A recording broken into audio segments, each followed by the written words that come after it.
Hi, I'm Jo Taylor and welcome to the Misadventures podcast.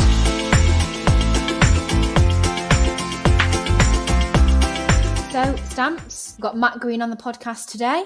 So, Matt Green, as you'll find out, doesn't think he's been to many places. Yeah, nowhere, apparently. On this episode, I think we have covered the most places of any episode. And you know what?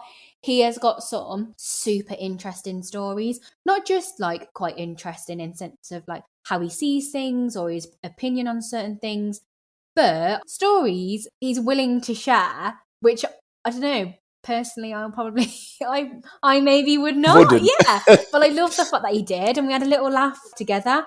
We both shared a few things too, getting involved, and that was good. That's true. Like you say, at the start, he said, I haven't been anywhere. What we then proceeded to do was talk to him for, I think it was over 2 hours when we did the recording. Yeah. And it was like the end of Lord of the Rings. There was about 3 times when we were about to wrap it up, and he kept saying, have you got time for one more story? And then we still didn't finish. I know.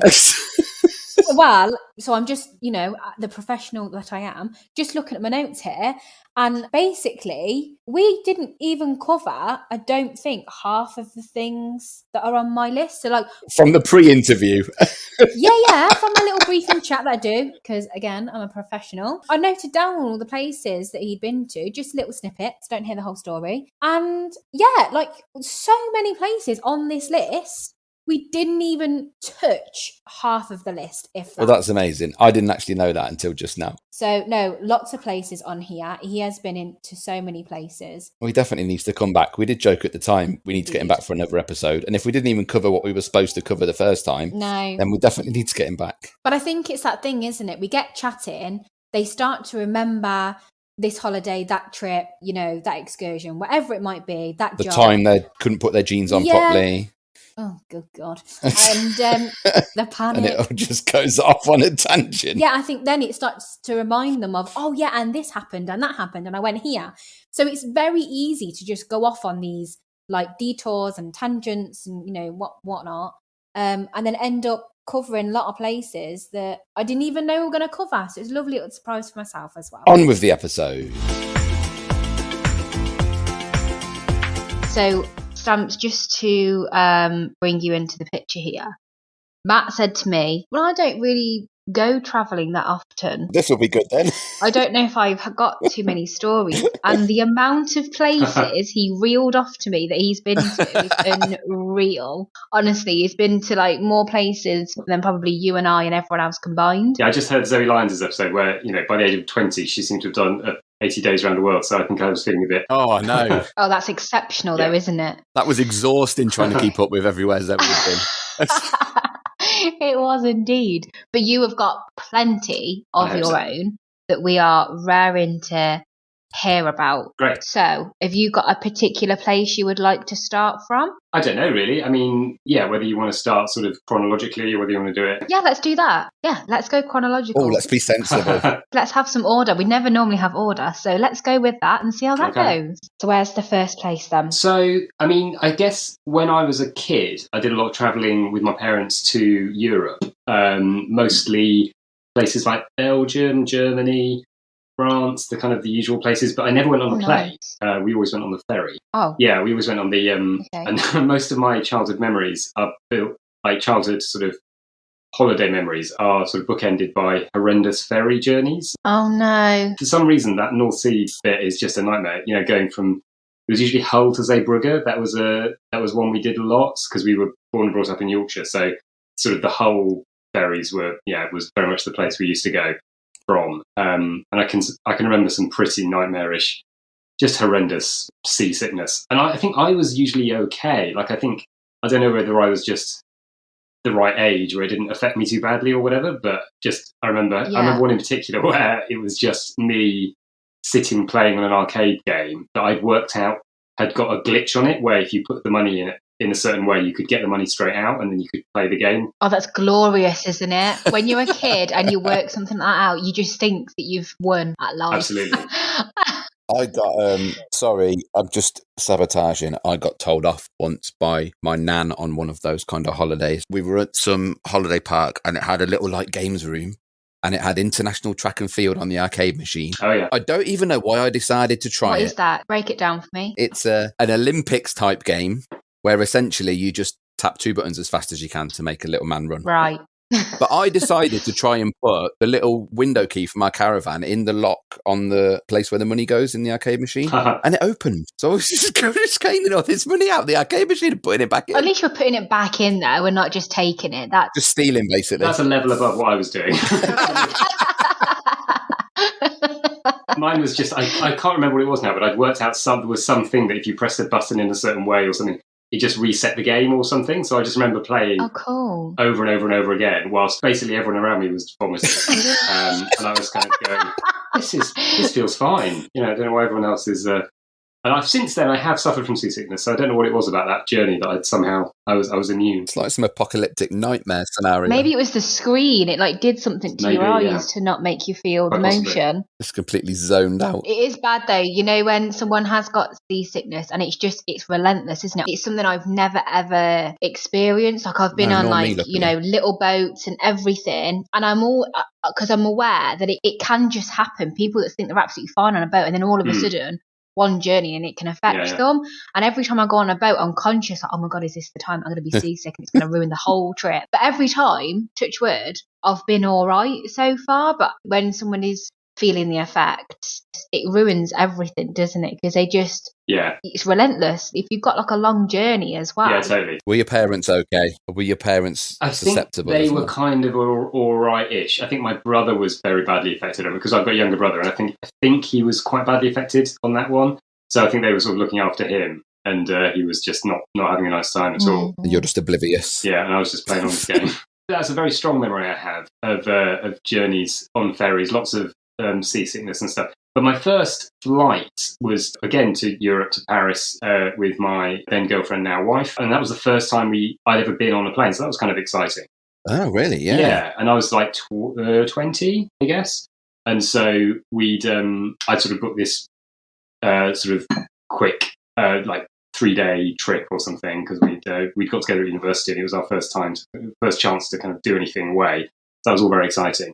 And ever since then, I've done a lot of traveling. I have done a lot of traveling, but I think, as I said to you before we spoke today, a lot of my traveling has been through work. So it's been through doing stand-up around the world, mostly Europe, but again, other places. And we've also done a certain amount of sort of traveling abroad, sort of holidays and things. But I tend to be I think I'm a reasonably sort of cautious traveller. Like I plan ahead. I do all of the kind of checking the TripAdvisor these days and making sure the hotel sounds nice and the area sounds okay and all that kind of stuff. Yeah. Because we don't go on holiday that much. I don't like that feeling of walking into a place and thinking, I don't know anything about this, but I've no idea what to do or where to go. I'm exactly the same. You're not like a wing it kind of person then. You want to know exactly what you want to go and do. And you have a bit of an itinerary. Yeah, a bit. I'm not one of those people with a folder. A file of facts. I don't write it all down in an Excel spreadsheet and print it out and laminate it. I've seen those people. Oh, that's okay. Day one, we are doing this. Yeah, exactly. Because to be honest, mostly we tend to just sit by the pool and go on the occasional excursion. We don't tend to be that adventurous when we're actually on these holidays. Yeah. Are you a pool guy? I'm a lie by the pool under a sun lounger and not be in the sun. Under the sun lounger. That's new. I'm so pale that if I'm in the sun for more than 5 minutes, I burn. So I'm kind of I like being near the sun but not in the sun. That's my thing. Oh yeah, no, I get you. I do that. That leads to me and my wife normally sitting separately, which is another bonus. So yeah, absolutely. Oh, good. Yeah. So we've done a lot of those trips. So we've done lots of kind of going over to the Canary Islands and Spain and just places where there's a nice pool and there's a nice hotel and you can get decent food and all that kind of stuff. We've done a bit more kind of exotic stuff in the last few years. We went to Mexico a couple of times. Nice. About 3 or 4 years ago, just before the pandemic, actually. And that was amazing. We went to the Maya Riviera, sort of near Cancun, that kind of area. Oh, yeah. And that's beautiful, like amazing. Did you go to spring break? Well, quite. Yeah, exactly. that was the thing when we went there. We went to one of these resorts where it's all inclusive and, Oh, yeah. lots of pools and lots of stuff to do and stuff. And the food's very good. But also, the excursions are all very much laid on. You can sort of go, and we went to like the Mayan ruins in Chichen Itza and places like that. So really amazing places. There was always a slight part of me in Mexico being quite aware of the kind of reality that it's quite a violent place. Yeah. Like it can be, like not that area particularly, like because it's touristy, that area tends to be a little bit safer. But actually the first time we went to Mexico, I think it was 2017, there were like lots of nightclubs and things that people in the resort were going, oh, come to the nightclub with us, in Cancun, it'll be amazing. Yeah. And we were like, no thanks, we'll just sit by the pool, that's fine. Or we'll maybe go and see a ruins or something, but we're not into the clubbing thing. Yeah. And then like a week after we came back from there, it was like front page news that there'd been like a mass shooting at one of these nightclubs. Oh my goodness. It was one of the ones that I think there's people who've been That's to. So wild. we were like, yeah, I'm quite happy I didn't go to that. If you on like a resort thing where basically you get kind of like a shuttle out. Yeah. Oh, yeah, okay, yeah. I mean, that was very much one of the things they said in the when I looked at sort of brochures and stuff, was like, when you get to the airport, do go to your like transfer bus or taxi or whatever, but make sure you've paid for it in advance and it's all set up because if you just go to some random taxi, you might get kidnapped. That might happen. This is the wild thing I find about these, luxurious resort getaways. So I went to like the Dominican and stayed in a resort, and it's like you go in away and it's meant to be this like ultra relaxing experience where everything's on your doorstep. You don't need to leave the resort. It's going to be fine. There's multiple pools and bars and, entertainment galore. But it's like, they tell you very, very quickly and multiple times, do not leave the resort unaccompanied. And it's like, for all of this luxury, I'm also a prisoner. And there's also that like throbbing thought in the back of my head that if I was just to go 5 foot out of the main gate, I'm in imminent danger. Yeah, it's like, it's such a strange thing, isn't it? Really odd. I think it's a bit overstated. I think it's partly them just wanting to keep you in there. To spend all your money. I mean, that is a very good point. It may well be. They don't want you spending your money outside. And because we went to somewhere in the Caribbean for our honeymoon, it was one of these like sandals honeymoon resorts, basically. That's the first time we'd ever been to one of those sort of all-inclusive places. And we loved it. It was great. But there was that thing of like, it wasn't like don't go out of the resort because it's dangerous, but it's like don't go out of the resort because why would you? Because there's all the stuff here. Yeah. And we did feel a bit like, well, hang on, we're not really contributing to the local economy. We've just come to this place and we may as well be in somewhere in America or whatever. Yeah, that is the weird thing. Similarly, I've had friends who have like been to Jamaica and like they go, well, we go to the resort, but we're told not to leave the resort. And I'm like, but you're not actually going to that country then, for all intents and purposes. Yeah. It could be anywhere in the world. It's just hot. Yeah. Yeah. I do always feel a bit guilty about that. But that's why when we go to Mexico, we do always go to like, I say always, we've been twice, but we make sure we do some of the excursions and go out. And you're very aware that there's a kind of, when you're on these excursions, you're kind of being a bit like rinsed for money a bit. Yeah. Make sure you take a photo with this person and do this with this. And that'll be $20 and that'll be and you just have to be like, yeah, that's fine. That's they're doing their thing. That's what they have to do to make their living and good luck to them, I know people who've, been to places like India and places where it's quite intense, that sort of level of, as soon as you step off the bus and you're rushed by a bunch of kids asking for money. And that always slightly freaks me out as an idea. But yeah, I think you have to kind of feel like you're contributing a bit. Otherwise you do just feel like a tourist in the worst kind of way of just like, you're just seeing them from a distance and they're almost like kind of part of the scenery. And that's just getting them to bring you your all-inclusive cocktails. Yeah, exactly. And you feel like, I mean, with in the Mexico one particularly, there was a point where we were like, we haven't had any Mexican food. Like all the food is it's like American or it's French or it's Italian or it's Japanese. Every cuisine but Mexican. And then we had to make a real effort to be like, where do we get the actual Mexican food? And there was like one place you could get it. We were like, okay, we'll go there. But they were great. Yeah. They were good fun. They were good places to go. But very, very much sort of luxury holidays. You can only do them once every so often. Money-wise. Yeah, I mean, totally get the attraction to go into them kind of places. And maybe it's one of those kind of places that I'd be fine with going every like few years, like maybe every like 3 or 4 years or something. Generally, I like to go somewhere that I can like go out, explore, have that freedom. There's some people that go to those kind of holidays. It's the only kind of holiday they do, isn't it? And that's fine if that's their thing. That's their thing. It's whatever you find enjoyable. But I couldn't do that. Like when I went to the Dominican, there was a couple that was in like the shuttle. They had been to the same resort, like the actual same resort for 48 years. Oh, Wow. God. How? Like if you just don't go anywhere else, they just don't do anything else. Yeah. You see, we've been to the same hotel a few times, like maybe half a dozen times over 10 years or something in Tenerife. There is something nice about just as soon as you arrive, you know where everything is. Yeah. Do you know what I mean? Like you're so there's no, basically only if you're the kind of person like we are when we're going on those kind of trips, it's just like we just want to get here and relax. You know, this isn't about travel. This isn't about like seeing the world. This is about just want to have a nice time, relax, chill A out, holiday, not think about. just break. It's a proper holiday. Yeah. It's not, exactly. It's not travel.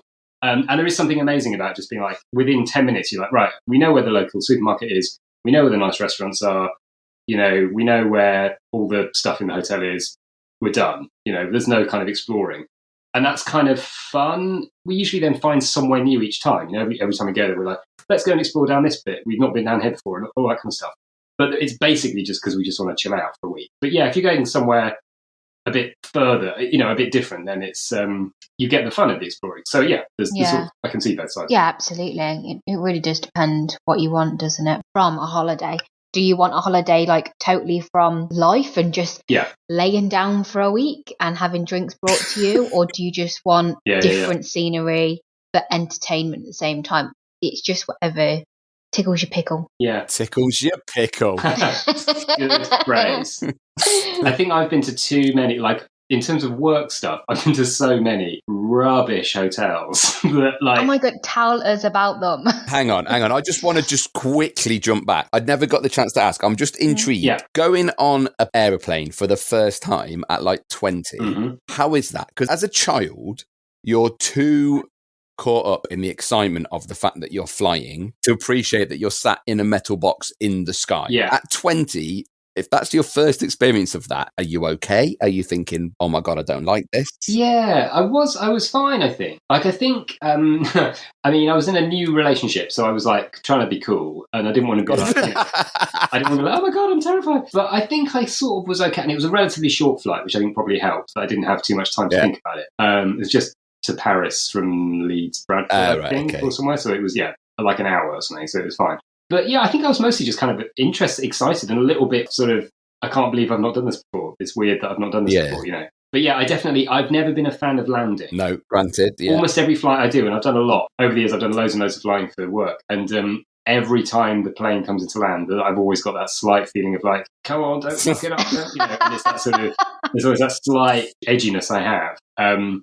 Particularly when I'm flying on my own, I think. I don't know why. There's something about like not having someone to be like, oh, it's fine, isn't it? You know, you're just sort of there, you're on your own, you can't kind of chat to anybody about it. I'm always a bit tense. If you look around you, the moment the wheels touch the ground, there's this huge sigh of collective relief. And you're like, yeah, a lot of planes still fuck up after this point. Yeah. We're not out of the woods yet. Yeah. I think actually that's my least favourite moment is when you're running down, you know, you're rushing down the runway as you've just hit, and you just think, this is very fast. We're really travelling really quickly now. I can see water down there. I hope we stop. I mean, I would complain if this plane was going slower, to be honest. Yeah, if it just stopped dead, that would be terrifying. So, yeah, I'm the complete opposite, right? I find flying so boring. And I don't just mean the bit when you're up in the air and the seatbelt sign goes off. I mean all of it. It's not exciting enough for me. Like turbulence, give me a bit of that because it makes it a bit more exciting. We have discussed on this podcast, Joe, you being pretty much involved in plane crashes and just not giving a shit. Wow. Because you've just that's an exaggeration. You've just accepted the inevitable. I just accept my fate. Right, do you know what it is? There's nothing you can do about it. Panicking is just going to make the last few moments of your life unbearable. Also, it's going to stop the people that need to do their job to keep you safe. It's going to distract them. So just might as well sit there and take it. Do you know? But it just doesn't bother me. But I just think flying is so boring. No, but you say I'm exaggerating. Just put this into context for Matt, because I'm not sure what episode this was on. This was when your friend was asleep on the plane, and the reason she woke up was because all of the adults and children on the plane were screaming because of the amount of turbulence. Yeah. That is a true story, and you were like, yeah, it's all right.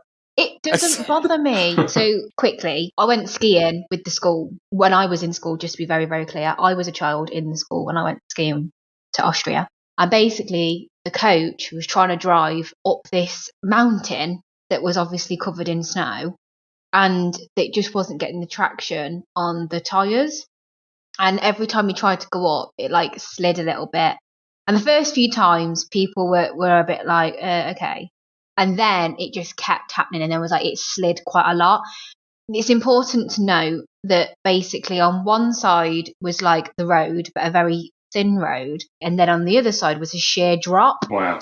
And basically the driver was trying to get the coach up the hill, and he must have been about 11 o'clock at night by this time, and it wasn't going anywhere apart from backwards and nearly off the mountain.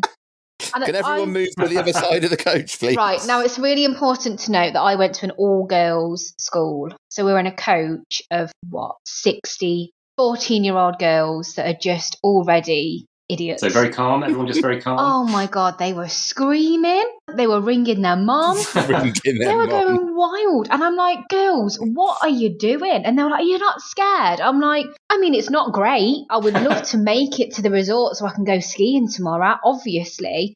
But I can't do anything about this situation. I mean, unless the driver wants me to get out and put chains on the tyres, there's nothing I can do.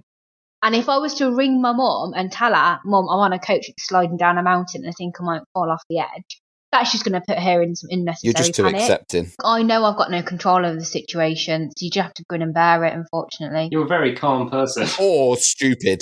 I would have been annoyed at myself if I could have done something different to stop it from happening, but I can't do anything about that, can I? I couldn't have done anything different to what I did. I think you're insane. I think you're either like the perfect kind of spy or just a psychopath. It's one of the two. I'm going with the latter. Maybe, I don't know. I mean, Stamps, you do know me, so yeah, you're definitely not a good spy. Anyway, that reminds me a bit of a trip we did probably nearly 10 years ago, where we went to a wedding in Colorado in the States. Yes. Tell me about this, because I really want to go to Colorado. It was beautiful, amazing place, beautiful. It was the Rocky Mountains, and it was near Denver, a place called Estes Park, which is up in the mountains. Yeah. And it was a wedding of some friends, got the flights, and the flight was fine, and we got to the airport, and it was this Denver International Airport. It's kind of in the middle of nowhere. I think it's one of these places where it's quite far away from the main main city and stuff. We got there and we were thinking, should we hire a car so we can drive up the mountain? Oh, nice. To get to the hotel. And yeah, we were like, actually, we're both a bit jet lagged. Should we just not? Let's just get a taxi. It'll be fine. That's probably better. It'll be expensive. It's fine. And I'm so glad we did, because it was such a steep mountain drive. It was incredible, and the taxi driver was driving fast, and I was gripping the seats, just like, this is genuinely scary. Got to the hotel. One of the other guests turned up that we knew, and we were like, hey, how are you? And he was like, I've just had the worst night of my life. And we were like, what? Well, basically, I hired a car and drove up the mountain. Oh, God. And he'd had that experience of being like, he was a bit jet lagged, he was a bit tired, and then had to drive up this mountain in the dark, and terrifying, genuinely terrifying. I bet you were dead smug. You were like, yeah, just got a taxi, mate. Just got a taxi. You're so right. Americans, they don't care. I drove from Canada to Philadelphia, and it was torrential rain, some of the worst weather I've ever driven in. But all the cars, they were still going 90 miles an hour. Oh, really? Yeah, on the interstate. Absolutely no shits given. They were flooring it. I'm a very confident driver, but I was like, blimey, right, okay, well, let's keep up with the flow of traffic then. And I was just going for it. But I tell you what, it really grows your confidence. Ever since I've been back home, I don't care. I'm not sure if you just didn't care anyway. You're like, fuck it. I'm not bothered. If anyone stops and I plough into the back of them, there's nothing I can do about it. I'm so that person. When you've got a really narrow road and a car's coming one way, you're like, look, going slow isn't going to make my car skinnier, so I'm just going to go for it. Oh, yeah, just go. Playing chicken. Yeah, live life on the wild side. Genuinely terrifying. So was the whole wedding party staying in this hotel? Yeah, the whole wedding was there. So after the wedding, lovely wedding, and after the wedding, there was some license thing where we had to stop drinking at 9 or something, 9:30. So it was quite early. Oh my goodness, that's criminal. They had to close the ballroom or something. So we were like, oh, okay, that's a bit early. And they were like, no, it's fine. We're going to go to a dive bar. Oh. We're going to go to a dive bar. And obviously, I'd never been to an American dive bar before. I was like, oh, yeah, let's do it. I don't know what a dive bar is. Well, basically, a shit bar, basically. I've been to a dive bar, Stamp. As in a dive? Yes. Right, Yeah, okay. like a sort of slightly skanky bar, basically. It's American Weatherspoons. I've been to shitty pubs. I've been to a lot of shit. I've done a lot of gigs in shitty pubs. But to do it in America, you know, like I was like, oh, Yeah. in the same way, wherever you go abroad, like going to some cafe abroad is like so exciting because it's abroad. Whereas This is exciting. In the UK, that's just a Starbucks or whatever. Yeah. So we went to this dive bar, and I just remember very clearly them saying it's just down the road from the hotel. And we'd had a bit of a walk around the hotel during the day. And we're like, oh, yeah, we know where that is. It's like a 15-minute walk or something. And they went, yeah, but we would recommend you get a car. And we've got like a limousine. They had one of these like crazy limousine cars, like a party limousine. Oh, yeah. And we were like, okay, but we can just walk. It's fine. Being very British about it, you know. Going, yeah, no, it's fine. We'll just walk. And they went, the problem is, it is elk season. There are also loads of rattlesnakes around. Oh, my God. Yeah, we'll get the car. It's fine. We'll get the car. Oh, my goodness me. So what time of year did you go? I'm trying to think now. It was September. September, I think. Yeah, what a guess. Yeah. So I remember because it was after the Edinburgh Festival. I just got back from the Edinburgh Festival. So it was about 2-3 weeks after that, I think. Yeah, and elk, I don't know if you've been to elk season, like anywhere during elk season. I've been to elk season. No. Elk are big. They're really, really big around. Yeah. They're like, because you think of them as being like... Little, like reindeer. Like reindeers, like little deers or Yeah. something. But they're fucking massive. They're absolutely huge. Like a moose. They're huge. They're Oh my like God, moose are huge. Yeah. They're massive. And we saw them drive, and we were asking them about it, and they were like, yeah, the thing about elk season is basically, it's when they, you know, the elk mating season is and stuff. And basically... But the males will be like really aggressive, won't they? Really aggressive. But mostly, they're just everywhere. They're just in the town the day afterwards. They're just wandering around. The pigeon of Colorado. Just on the pull. Just curb crawling out. Yeah. Just on the pull. And you're walking down the street and there's just this massive elk there. And then you have to sort of just be a bit careful and avoid it. The classic advice about driving, we were told, if you see an elk ahead of you on the road and you can't avoid it, speed up. Shut up. No way. Because the only way you're going to survive is if you knock it out of the way. Whereas if you hit it, basically, if you hit it fast enough, you might knock it out of the way because they're huge, as I say. Yeah.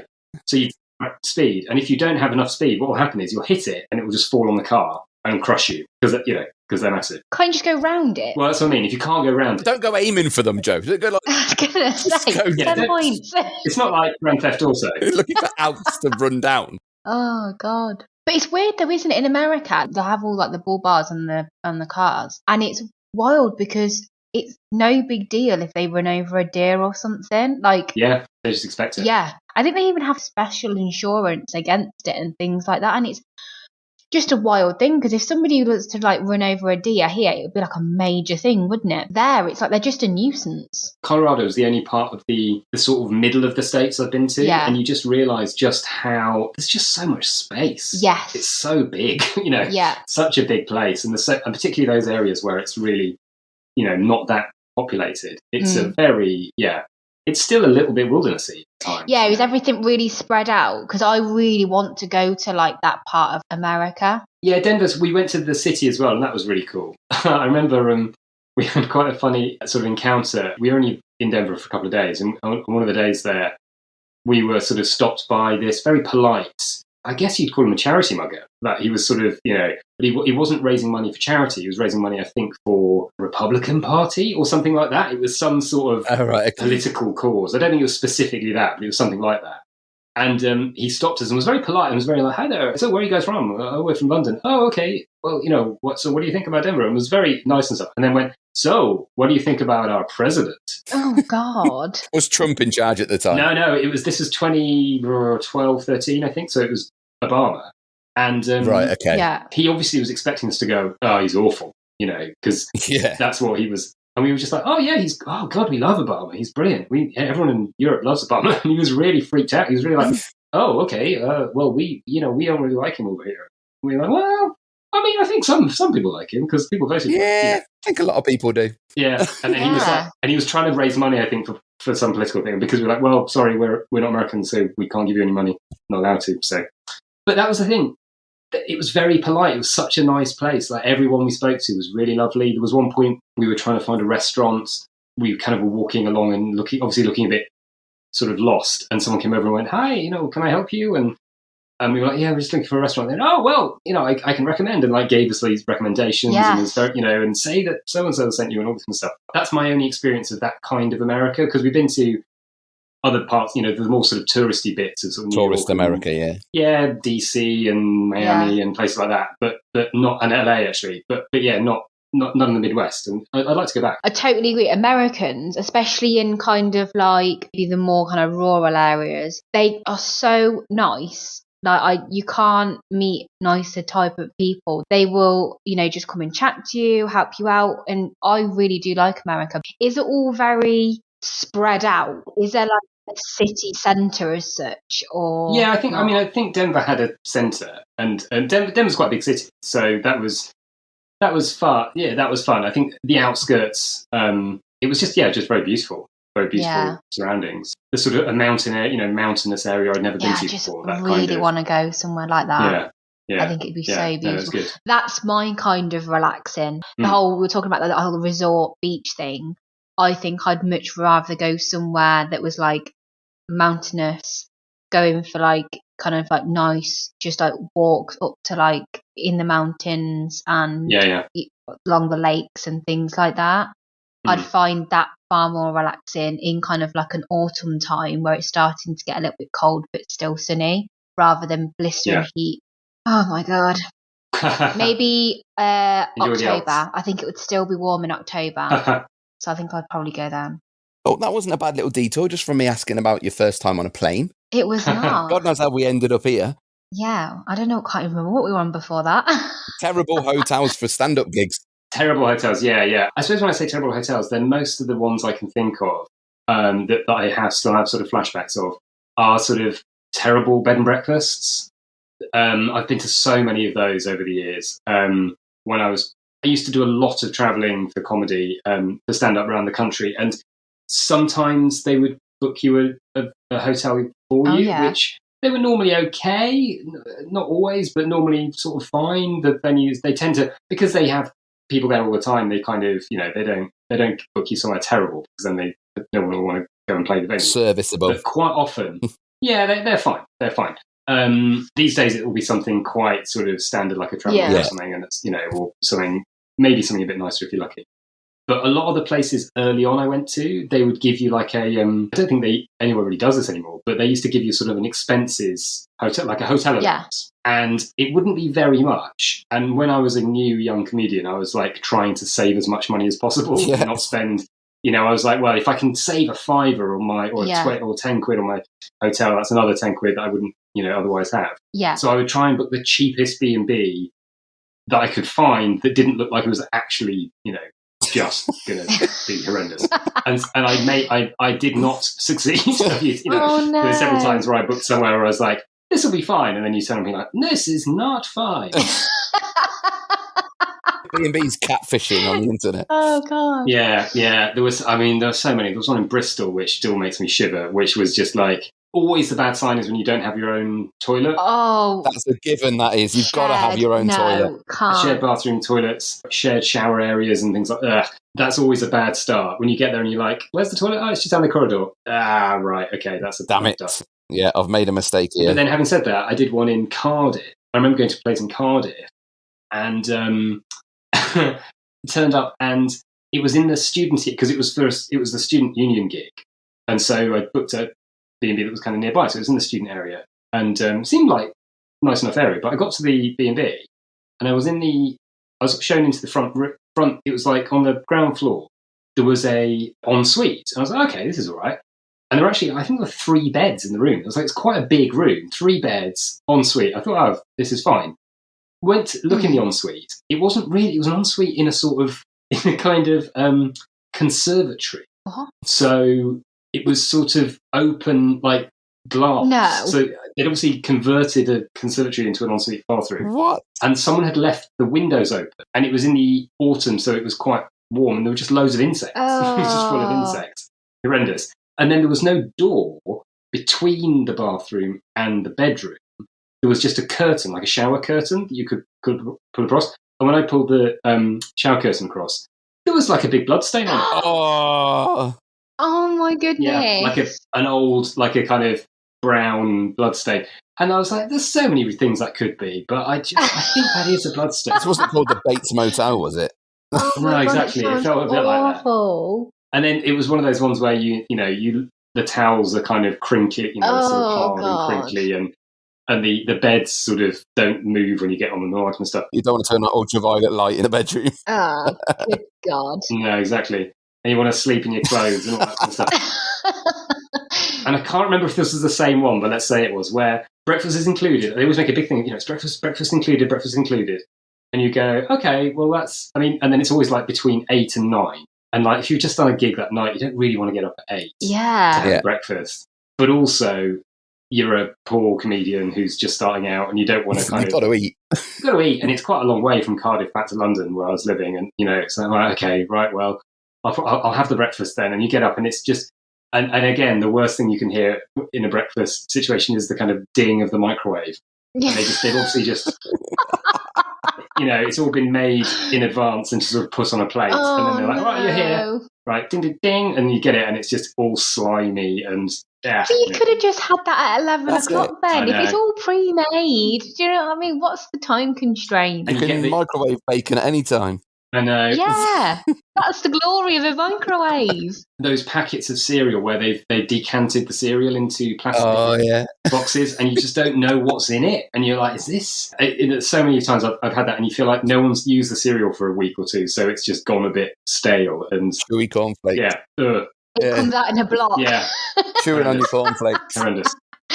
Oh, no. Yeah. Yeah, so many of those. And then just occasionally, that's the thing. The irony is that just occasionally, I remember there was one in particular, in Dundee, I booked, and it was so cheap. It was ridiculously cheap. I think it might have even been like 18 or 16 pounds a night or something. It's absolutely ridiculous. I mean, a while ago, probably about 10 years ago now, but still at the time, it's still ridiculously cheap. I remember going to it with a real trepidation of like, this could be, and it was lovely.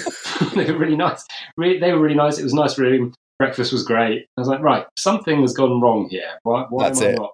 Is this a money laundering situation? What's going on? Has there been a murder in this hotel? Are they trying to redeem themselves?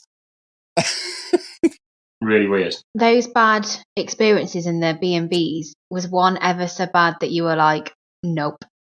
Well, and just didn't stay. Left. Well, no, but there was one I remember. The one in Bristol. I did actually. Yes, the one in Bristol. I did actually leave a night early. I was meant to be there. I was there for 2 shows, and I did. Right. I did one night, and I was like, I can't stay here. And they're like, it's horrible. And it was like a tiny room, tiny box room, and its sheets were horrible, and it was just gross. And luckily, I knew an act who was doing one of the other gigs in town that night, and I was like, "Are you by any chance driving back? Because I'll give you some petrol money, but I just have to get out." I can't stay anymore. Yeah. And then they wouldn't let me go without paying for both nights. They were really they got really antsy about it, and and I was like, I'm just going down. They were like, right, you've got to pay for both nights, and and obviously this had happened to them before. People had left, so I ended up having to pay for both nights and felt bad about it. And then I wrote a stinking review of them on TripAdvisor, which I don't normally do. I'm not that kind of person, but scathing. Yeah, I feel like their focus and passion is in the wrong place. If this has happened to them before, yeah, that's it. Yeah, exactly. The guests aren't the problem. Exactly. I don't think the expectations of the guests are too high. That's not the issue here. Yeah, and then there was one I remember a bunch of us went to Plymouth a few years ago, which obviously is too far to drive back from if you're in London. And so they booked us these bed and breakfasts, but again, there'd been some problems, so they ended up putting us in a different one to normal. And one of the other acts got really freaked out by the place. Like, I was sort of like, ugh, it's fine. But she was a woman, and I think therefore reasonably was more worried about it and was more like, I think this is a dodgy place. Like, I think, and she'd heard people, I don't know, like shouting during the night or something. So she didn't leave that night, but like overnight she texted us, all the other acts overnight, and was like, we've got to leave like as soon as we can, like 7 a.m. or as soon as you're get up. out of here. And we all just got out, and we all sort of met in the front room, Yeah. in the sort of hallway, and we're like, right, let's just leave, let's go. And then I remember having our breakfast on the motorway home at one of those service stations at about 9 a.m. Just sort of decompressing, going, we got out of it. It's fine. We're all here. We're alive. Oh my goodness. Which I'm sure we were overreacting, but it's sometimes you just think, no, do you know what? I don't. This is the thing, right? I am totally with you. No one wants to spend more money than they have to, right? Like, if you can get away with spending less, you're gonna, right? That has got to be vast majority of people. But I am also of the mind that I'm not going to sit through something that's uncomfortable and unbearable just because. Do you know what I mean? Just because I've paid for the hotel, Yeah. I'm leaving. I think the next 12 hours could either be really rubbish for the cost of 50 quid, or they could be far better for a bit more. Yeah. And I just think get out of there. Like, life is too short to sleep in A shit B&B. beds that are crispy. Probably about 5 years ago, I made that decision of like, if I need a hotel, I'm just going to book one that's fine. Like, I'm not going to try and book the cheapest, because I had a few years of doing that, and it was fun, and you have a few stories and stuff. But actually, no, I'm happy now to book somewhere that's okay, because I'm a bit older now and I can afford it, and I'm not going to, That reminds me of one of our trips to Spain, one of our relatively early trips to Spain. We went to Benalmádena. I want to say Benalmádena, I think it was. Okay. I think it's near Torremolinos. And the hotel was rubbish, and it was next to a building site and all the classic things, buildings up. And we'd paid for half board because we'd done that at a previous hotel. It had been really good value, and we sort of had, breakfast and dinner there, and we'd actually, it'd been good value, and we thought, oh, that was good. And so we paid for half board at this place, and the food was just appalling, like really, really greasy and horrible, and everything had, bacon in it, as a lot of stuff does in Spain. Yeah. Every dish was kind of bacon with something. It was just really horrible, and everything was either overcooked or undercooked. And so we had about 2 or 3 nights there eating this horrible food, and then just had that kind of thing of like, why don't we just go somewhere else? Yes. Yeah, what are we doing? We're choosing to stay here. And then we discovered there was a lovely street of restaurants about 200 meters down the road. Yeah. And then we just went to those. And then we're like, okay, yeah, it's going to cost us a bit more money, but now we're having a nice time. Yeah. I think a lot of people do all these like all-inclusive things. I get it. I get the idea. I think it depends on your circumstances. If you've got kids, it probably is far more convenient. It depends on what you want from holiday and need to get from a holiday. Yeah. But I don't understand the mentality of people that are like, have got no kids. They don't need that ease or something on their doorstep necessarily.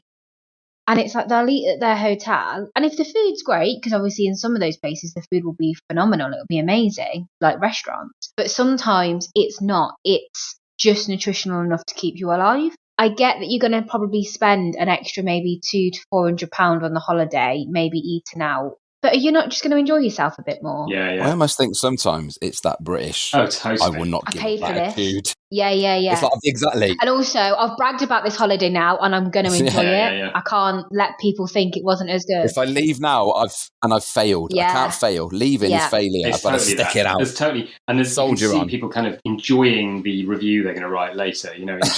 That was so long ago that it was pre-TripAdvisor and stuff. But I remember writing, because we'd done it through some holiday company or whatever. And I remember writing a letter to the holiday company going, just let you know, the food is terrible. Like, it's really bad. And it's like, oh my goodness. it is meant to be good. It's like it's meant to be good food. It's really bad. And, and we didn't eat there more than, we ate there 2 or 3 times and we just couldn't eat there again. Just like, and we're not necessarily asking for our money back or anything, but we just wanted to say. Just thought you might like to know. And we got this incredible letter back, I remember, which said, thanks for your letter. We've checked with the chef, and he assures us that his food is excellent.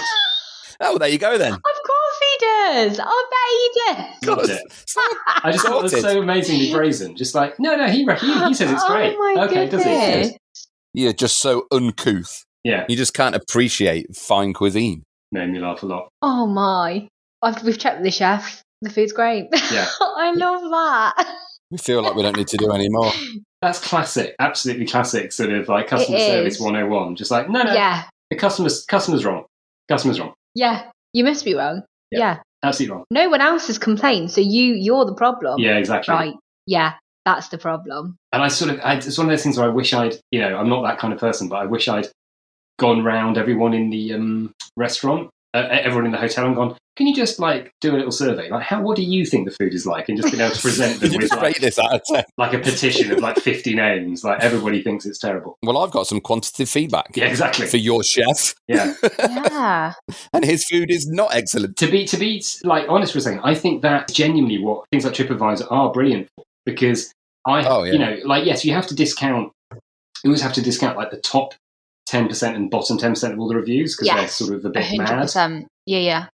But as long as they're generally good, like we you know, the last maybe 4 or 5 years we've been on holiday, we've barely eaten anywhere bad, because we've just picked places based on what have got good reviews and what have got good ratings, and it's 9 times out of 10 it's good. Like they're right and they're really nice, and it's made a massive difference. Because I remember having these holidays 10, 15 years ago where you look in a guidebook and the guidebook's like 5 years out of date. And all the restaurants involved are either really expensive because they were in the guidebook and put their prices up, or they've gone out of business, or whatever. You know, so you're like, you can't find anywhere good to eat, and you just have to randomly pick somewhere and just hope it's all right. Whereas now, you can be like, oh no, not that place. There's another place 10 minutes down the road which is meant to be really nice, so let's go there. What I love about TripAdvisor now is when the restaurants will get on there to defend the bad reviews. Oh yeah. So you'll get like Mr. Johnson. I turned up here at 10 p.m. for a meal with my family. They said they wouldn't serve me. 1 out of 5. And then like managers like, I remember you, Mr. Johnson, and your so-called family. Yeah. None of you could stand up, but there was 12 of you. Yeah. Walking along with a can of Tennant Super. We politely asked that you vacated the premises and went and ate somewhere else. Yeah. You always have to read between the lines, because I feel very sorry for those. Like all the restaurants are always, particularly in places like Tenerife, they're always desperate for you to write a review. Yeah. You know, they always like at the end of the meal, they're always like, please write a review. And I'm always like, yeah, absolutely. You know, because it normally is good. I'm like, yeah, sure, of course I will. It's quite nice then sometimes to go back to the restaurant later on that week and be like, did you see the review? You know, and they're like, yes, we did. Yes, we do. Thank you. But I do feel sorry for them, because I think, because I've had the experience from the other side as a comic. Not that people have written, I mean, obviously people have written reviews of my shows, but like, not on TripAdvisor, but they write reviews of clubs on TripAdvisor, and you can always guarantee that basically there's probably at least a 90% chance that any really bad reviews of a club are because they were awful. The audience members were awful. They were, people who were drunk and were shouting, and you can always read between the lines of like, me and my friends were out for a hen party, and we'd had a lovely day, and we'd been cocktail tasting, and we'd been, and you're like, okay, so you were drunk. You were drunk. Okay, fine. You were hammered. Okay, that's a start. So, okay, we've got that from the start. And then they're like, yeah, you were like 90 porn star martinis deep by this point. Yeah, exactly. And then they say, we were just talking about, all we were doing was saying how much we enjoyed the comedians, and then we got told to be quiet. And like, I thought that heckling was part of the show and all this kind of stuff. And you just like, and then they said if we didn't shut up, we'd leave. Well, all we were doing was laughing. And you're like, no, you weren't. But of course, it's hard to, from a distance, it looks like, oh, that's a bit unfair that they just were showing up for laughing. TripAdvisor, in theory, for like the restaurant strips on holidays, should spell the end for shit restaurants. Because how would they survive? Because it's so accessible now just to go, well, nope, that one gets 1 out of 5. We won't go to that one. No, I disagree. You would. Of course would. For the restaurants that are maybe just not great, very hit and miss, not great, and the people that think they're great are just people that maybe don't eat out too often. Or their friends.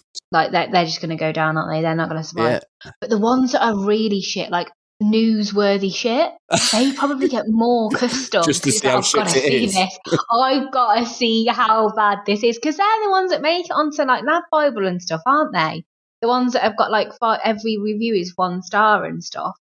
That's what keeps them in custom. There are those infamous restaurants, aren't there? And there's a couple in Chinatown. Yes, so either be really good or really, there's one in really bad. You were talking about New York earlier, and there was one we went to in New York, which was a famous diner. I can't remember the name of it, but it's like one of the famous ones because it was in the guidebook. And we were only there for a couple of days, so we were doing the whole kind of, let's go and see all the famous things in New York. Yeah. It was one of the diners where they have just famously rude service. Right. Like really, like not aggressive, not horrible, but just like really direct. Yeah. Really like, what do you want? What do you want? Come on. What do you want? I haven't got all day. What do you want? Come on. Tell me. What do you want? And all the waiters were these like 70-year-old women. They were all quite classic New York, hard-bitten, women. They're like, so what do you, come on, tell me, what do you want? I haven't got all day. Come on, what do you want? Walking around with a pot of black coffee.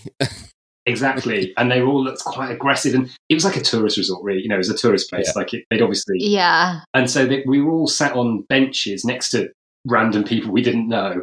And it was kind of a little bit like Wagamama's, you know, where you're kind of shot up next to the And I was like, well, I'm going to have a salt beef sandwich or a, you know, what's that kind of... pastrami. Pastrami, yeah, pastrami. I'll have a pastrami on rye because that's the classic, you know. New York, yeah. This sandwich turns up, which is, and I'm not exaggerating, it was like 6 inches deep. It was like just like a layer of bread on each of, and like just a massive amount of, ridiculous amount of pastrami.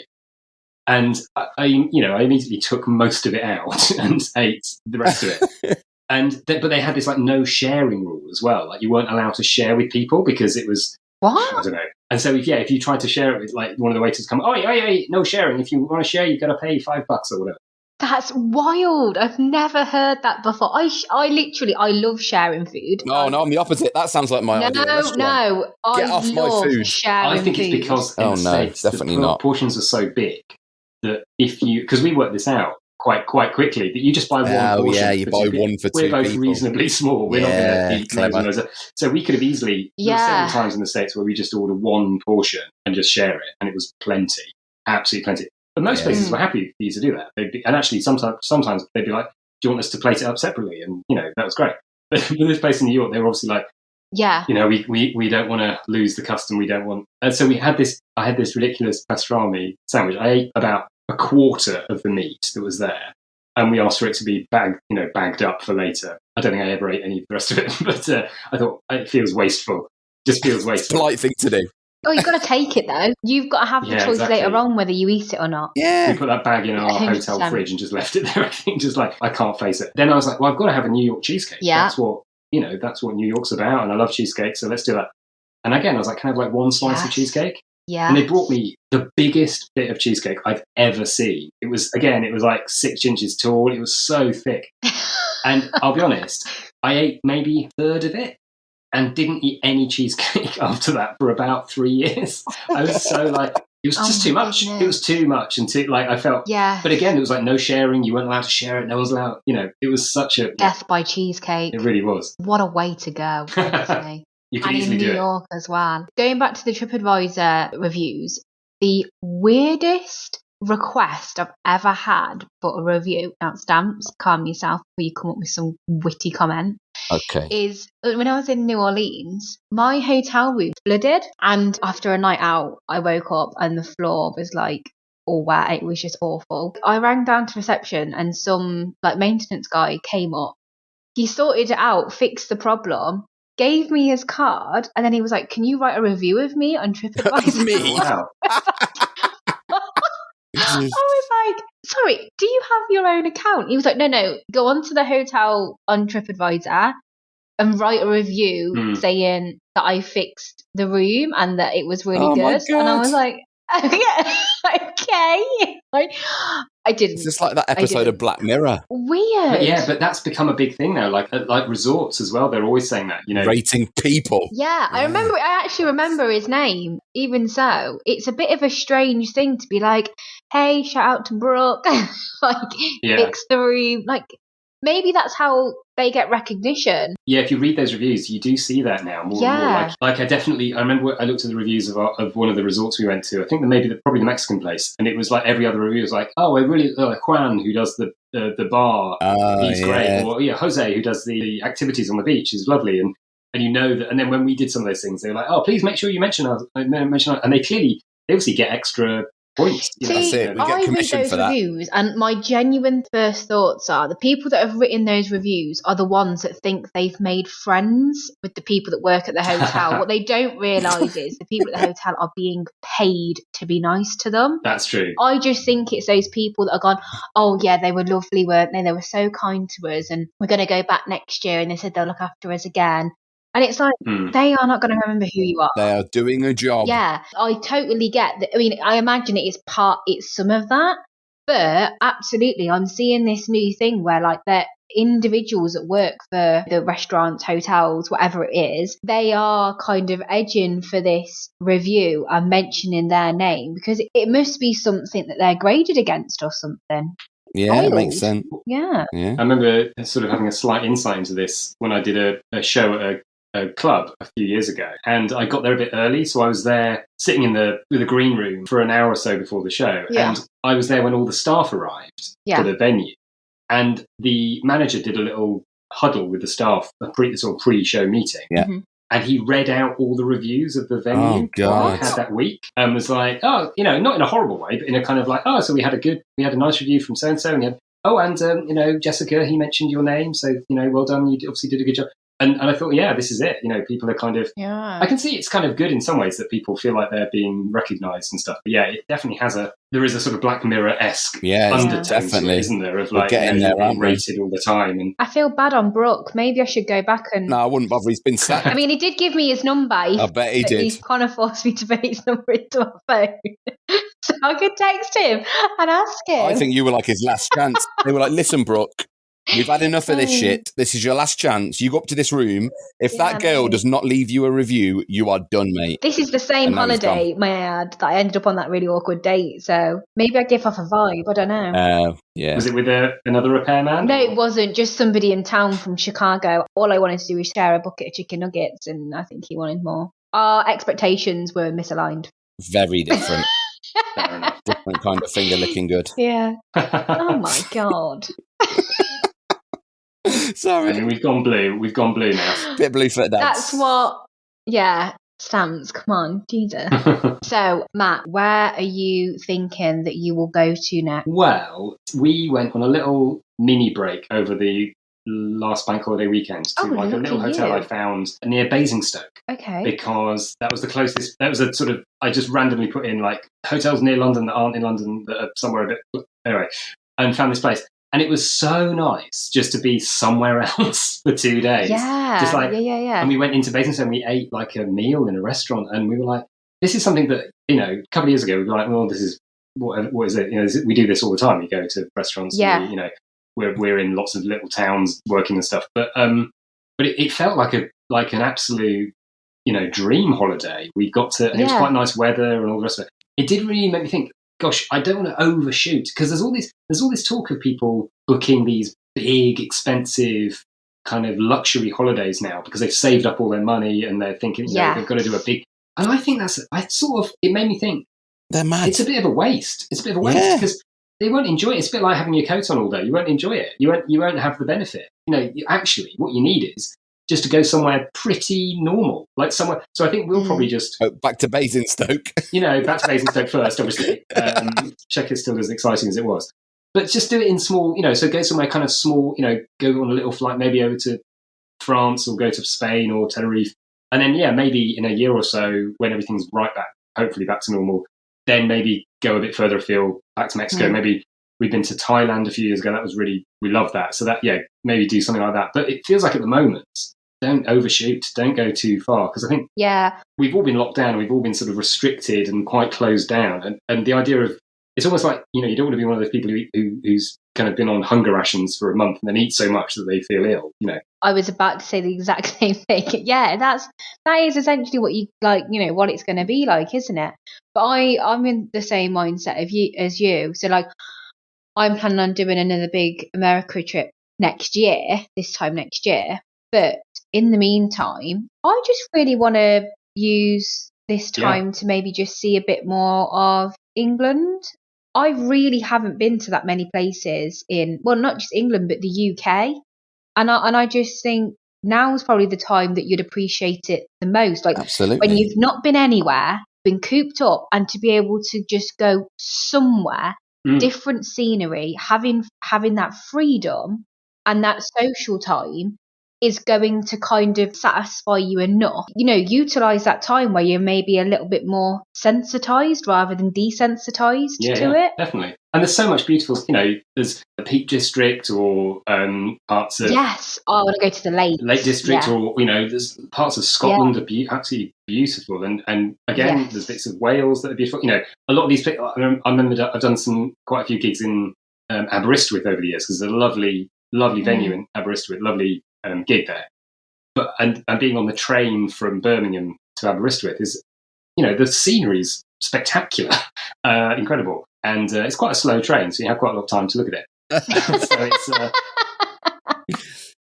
but it's beautiful. So I've often thought, it'd be a lovely, that'd be a nice place to. But you never think about that, or even places like Cornwall. Yeah. All sorts of places. We seem predisposed to think that we have to leave the country. Oh, yeah. Yeah, exactly. It's not a holiday unless you leave the country. No, definitely. Oh, we haven't been on a proper holiday for years. It's that exactly. thing, isn't it? Yeah. Yeah, with climate change and everything, the weather is getting hotter here. I know. So this past week, it's like been being abroad.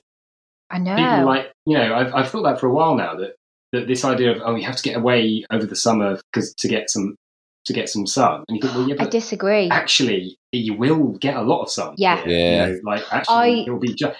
Yeah, I would rather enjoy the summertime that we get here, enjoy all the sun that we get here.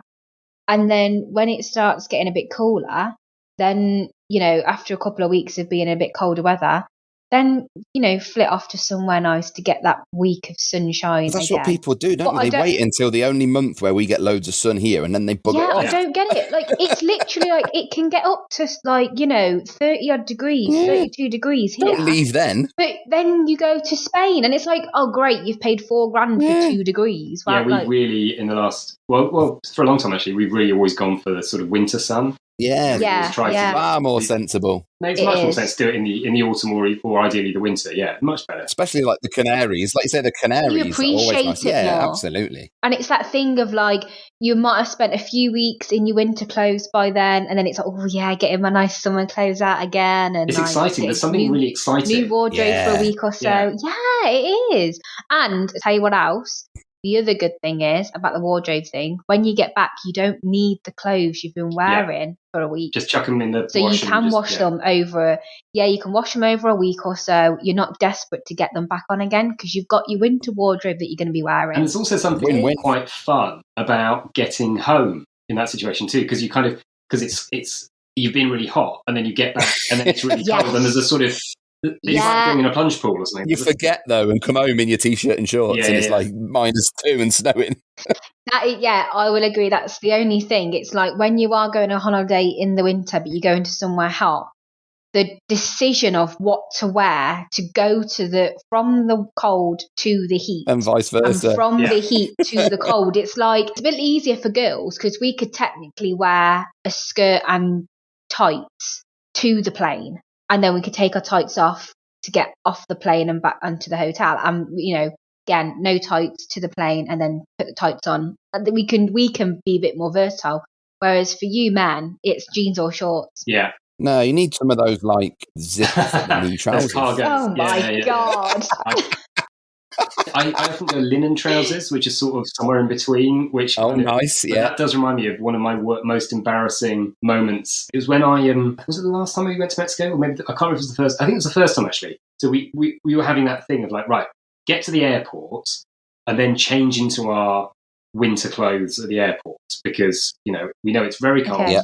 So we'll get there. So I got to the airport. I was wearing shorts, took my jeans and stuff into the loos, slipped off my shorts. And I thought I'll just slip on my jeans because, that's fine. I won't take my shoes off. I'll just slip them over my shoes.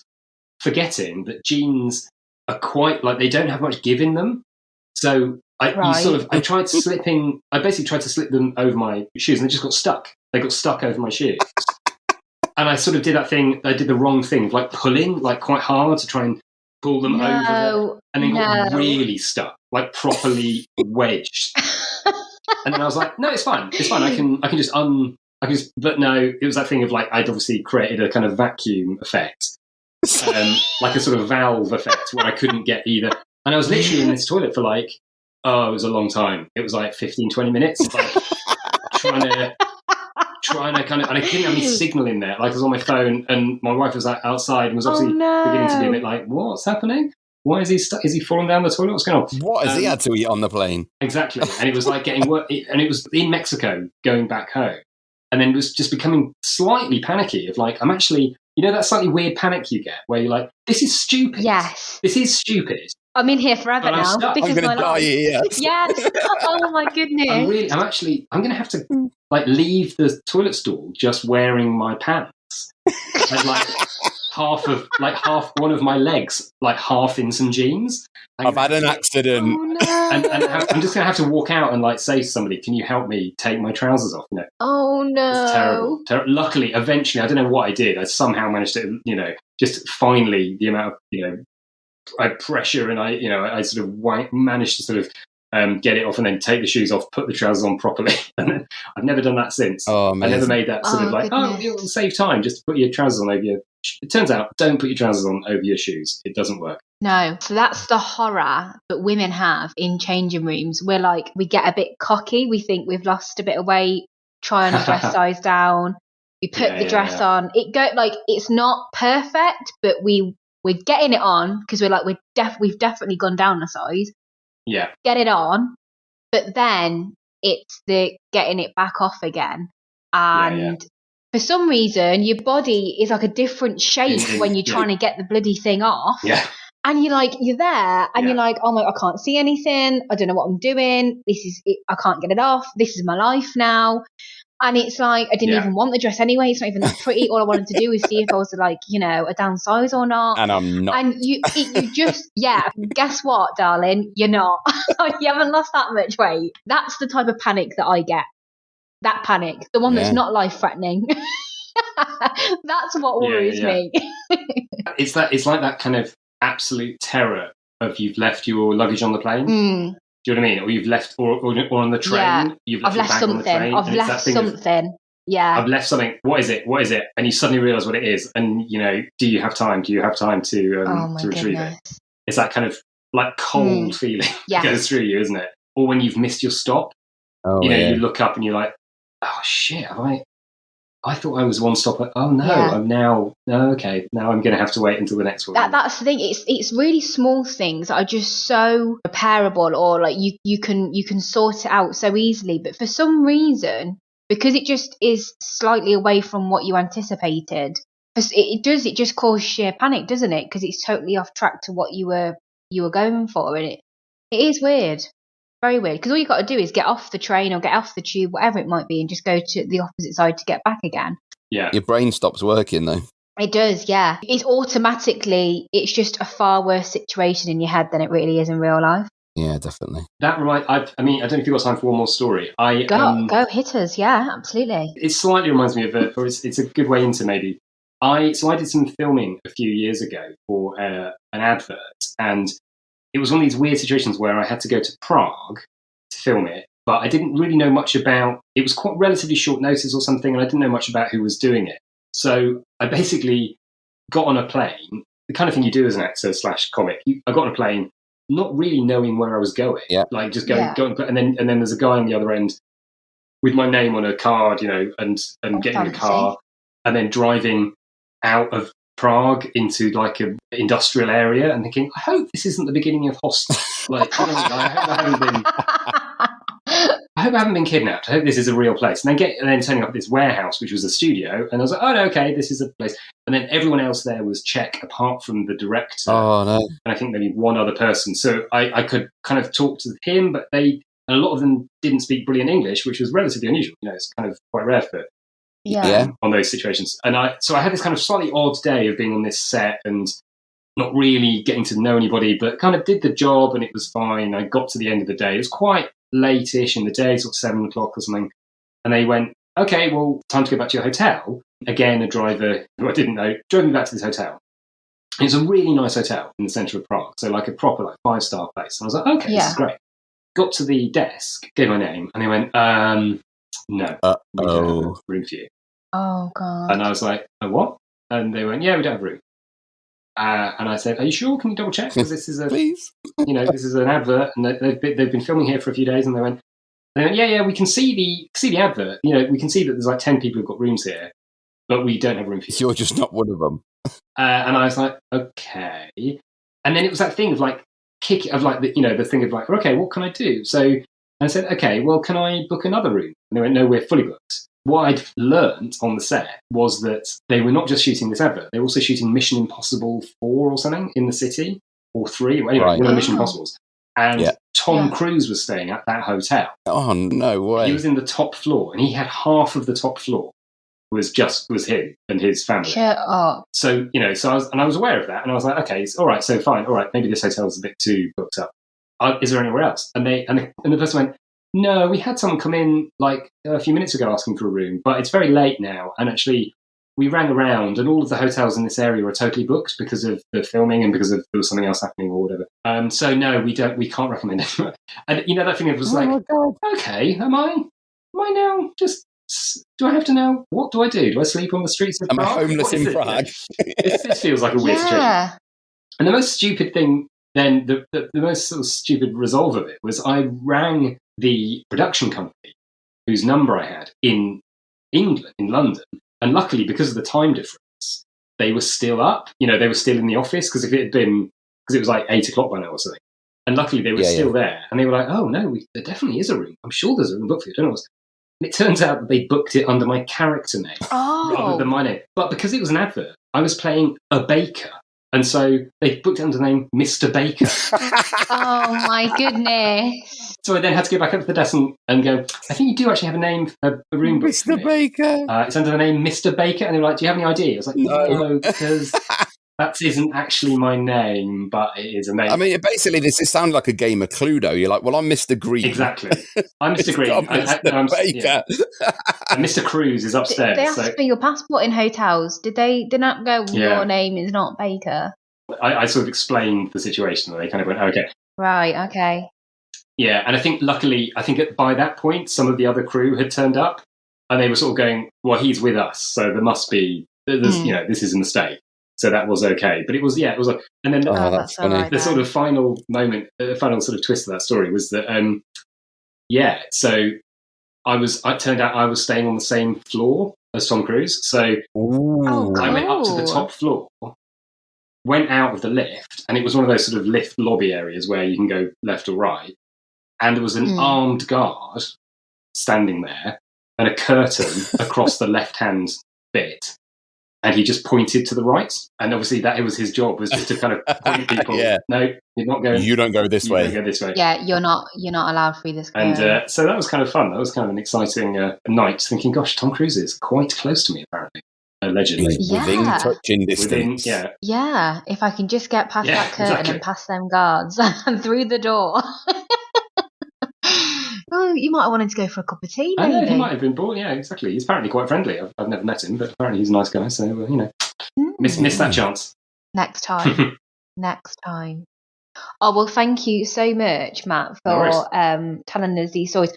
For somebody that, honestly... I feel like we've just scratched the surface. Yeah, somebody that said, oh, well, I'll let you know, I haven't really done loads of travelling. I haven't really got many wild stories. Like Sam says, I feel like you've probably got so much more that we've not heard there as well. Yeah, I feel a second episode coming up. Yeah, it's part 2 one day. I think I need a rest from all of the places that Matt has just taken us to. Yeah, I'm tired now. Yeah, some awesome places that he's been to there. Colorado, my goodness, I really want to go there. Always have wanted to go there, and he has certainly got me raring to go. Some great stories. I love their stories about the Alps. Indeed. Don't know where that came from. No. Absolutely brilliant. And one thing we do speak about on this episode is how, because obviously we recorded a little while ago now, how we wanted to explore more of the UK. We did. Now, we won't go into too much detail, but I feel like we've done that, both of us. Not together, definitely. Just to be very, very clear. Obviously, Stamps, you've been to the Isle of Wight, and we've had a few posts on Instagram showing our lovely followers your holiday, mainly with the bike. Yes. Leaving the wife and kids to go to the beach. Yes, definitely. We've done a little trip to Manchester. That was together, and that was delightful. Had a little bit of, you serenading me. It was PJ and Duncan. AKA Ant and Dec. Indeed, yeah. And then obviously I've been here, there and everywhere. York, the Peak District, Liverpool, Manchester, up to Durham, everywhere. Well, you've got nowhere left to go then. Oh gosh, no, got plenty. Plenty.